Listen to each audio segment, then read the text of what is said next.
अभी अभी मैसेज आया कि 5:30 बजे शाम को हमारी बैठक शुरू होगी सरकार के साथ। और हम एक बात आपके माध्यम से सरकार को ये कहना चाहते हैं कि देखिए, एक तरफ तो सरकार बातचीत का माहौल बना रही है, बातचीत का कोशिश कर रही है कि बातचीत के माध्यम से इसका मसले का हल किया जाए, लेकिन दूसरी तरफ जो हमें दिखने में आ रहा है, आगे जहां पे बैरिकेडिंग हुई है वहां पे पुलिस हो, कोई दिक्कत नहीं है, पुलिस ने अपना काम करना है। लेकिन जो हमें इन्फॉर्मेशन मिल रही है वो ये मिल रही है कि वहां पे कुछ ऐसे हैं जिनके ना नेम प्लेट है, ना उनके जो यूनिफॉर्म होनी चाहिए वो यूनिफॉर्म है। वो कौन लोग हैं जो वहां पे मतलब आगे तैनात किए हुए हैं, ये मैं आप सबसे निवेदन करूंगा, कृपया इस बात का भी पड़ताल करने की जरूरत है। सरकार का जो अंदर का रवैया इस चीज से बाहर निकल कर आ रहा है, दिख रहा है कि सरकार की नीयत ठीक नहीं है।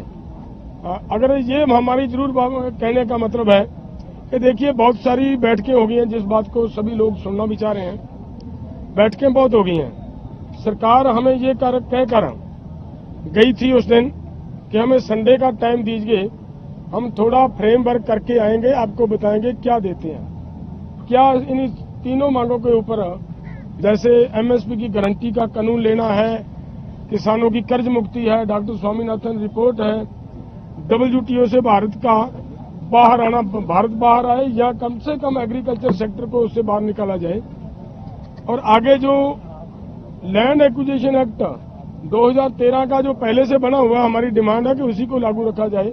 जिस तरीके से 2015 में इन्होंने एक मॉडल एक्ट बनाकर एक नया प्रपोजल देकर सरकार ने अलग अलग राज्यों को भेज दिया, और उसके माध्यम से बिल्कुल हमारे किसानों की लूट हो रही है और कारपोरेट्स के पक्ष में जा रहा है वो जो इन्होंने मॉडल एक्ट दिया। इन सबको वापस लेने की हमने मांग की है। जो पहले की मांगे, कुछ लखीमपुर खीरी के मसले मामले हैं, उनके किसानों के ऊपर पिछले आंदोलन के मुकदमे हैं, बिजली शोध बिल का मामला है कि बिजली शोध बिल वापस लेना है, लेकिन इन कुछ के ऊपर सरकार की कुछ सहमति बनती नजर आ रही थी। लेकिन वो तो आंदोलन के दौरान पैदा हुए समस्याएं, वो कोई मांगे नहीं है हमारी। जो आंदोलन आज सरकार में उनको ये कहे कि ये हमने तो बहुत सारी मांगे इनकी मान ली हैं, वो इनकी गलत बात है। सो हमारा आज हमारी कोशिश ये होगी कि सरकार, आपके माध्यम से पहले हम सरकार को ये कहना चाह रहे हैं कि टाल मटोल की नीति को छोड़े। सरकार ये चाहती है कि ऐसे ही मीटिंग पर मीटिंग देते जाएंगे और कोड ऑफ कंडक्ट लग जाएगा। शायद हम ये कहकर खेड़ा छुड़ा लेंगे कि भाई अब तो कोड ऑफ कंडक्ट लग गया है, अब हम कुछ नहीं कर सकते, तो ये फिर किसान जाने वाले नहीं है। बाद में ये मत कोई कहे, जैसे पहले से ये कहा जा रहा है कि ये आंदोलन तो अदर पॉलिटिकल पार्टीज की ओर से स्पॉन्सर्ड है। हमारा ऐसा कोई पर्पज नहीं है। हम पूरी तरह नॉन पॉलिटिकल चलकर अपनी बात सरकार के पास ले जाना चाह रहे हैं, उसी रास्ते पर अब भी चल रहे हैं। सरकार कोड ऑफ कंडक्ट से लगने से पहले हमारी इन मांगों का सलूशन, इन समस्याओं का सलूशन निकाले, ताकि हमें और ज्यादा किसानों को भी परेशानी का ना झेलनी पड़े। जैसे आपने देखा, हम तो 13 तारीख को आए, बैरिकेडिंग 8 तारीख से 6 तारीख से शुरू कर दी गई, और तब से लेकर लोग कितने परेशान किए जा रहे हैं। ये भी परेशानी दूर हो, सरकार लोगों की समस्या को भी समझे और किसानों के मुद्दों की भी समझते हुए मसलों का हल करे। हमारा इतना ही। और आगे तेजवीर जी हरियाणा से हैं भाई साहब, ये बात कुछ रखेंगे। बहुत बहुत धन्यवाद सभी पत्रकार बंधुओं का कि 13 तारीख से आप विपरीत परिस्थितियों के अंदर हमारे साथ डटे हुए हो।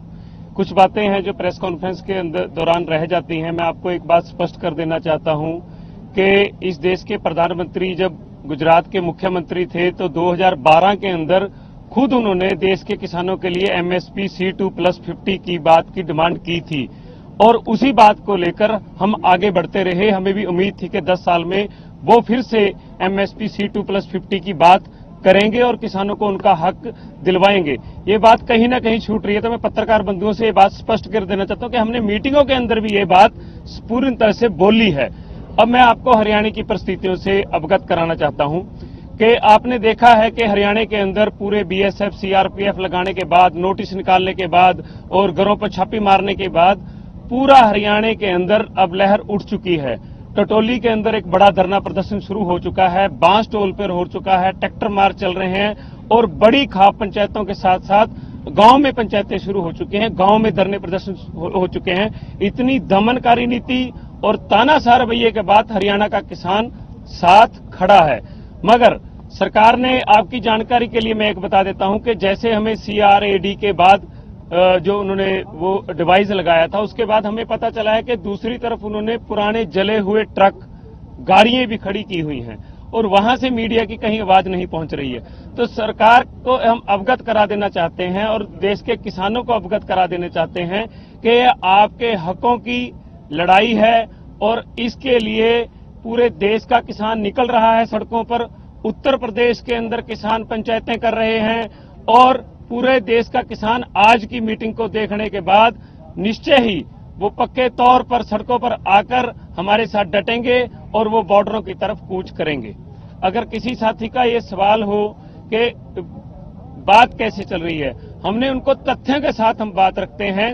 कल ही रिपोर्टें पेश हुई हैं, जो क्रिसल की रिपोर्ट थी, जो credit rating information services of limited की रिपोर्ट थी, जिसने बिल्कुल पर्दाफाश कर दिया कि जो लाखों करोड़ों की बात होती है MSP के लिए, उसके लिए सिर्फ 21,000 करोड़ रुपए ही चाहिए और वो भी एक समय के लिए। वो उन्होंने बिल्कुल स्पष्ट कर दिया है। और रही कर्ज मुक्ति की बात, तो आप जितने भी चुनावी मैनिफेस्टो हैं 2000 से लेकर, चाहे वो किसी 4 से लेकर अब तक के, सब में क्लियर लिखा हुआ था कि हम किसानों को, मजदूरों को कर्जा मुक्त करेंगे। और ये मजदूरों का भी उतना ही मोर्चा है, किसानों का भी उतना ही मोर्चा है और उतना ही मोर्चा है जो देश के आदिवासी जल जंगल जमीन की लड़ाई लड़ रहे हैं, ये उनका भी बराबर का मोर्चा है। अकेला सिर्फ किसानों का मोर्चा नहीं। धन्यवाद।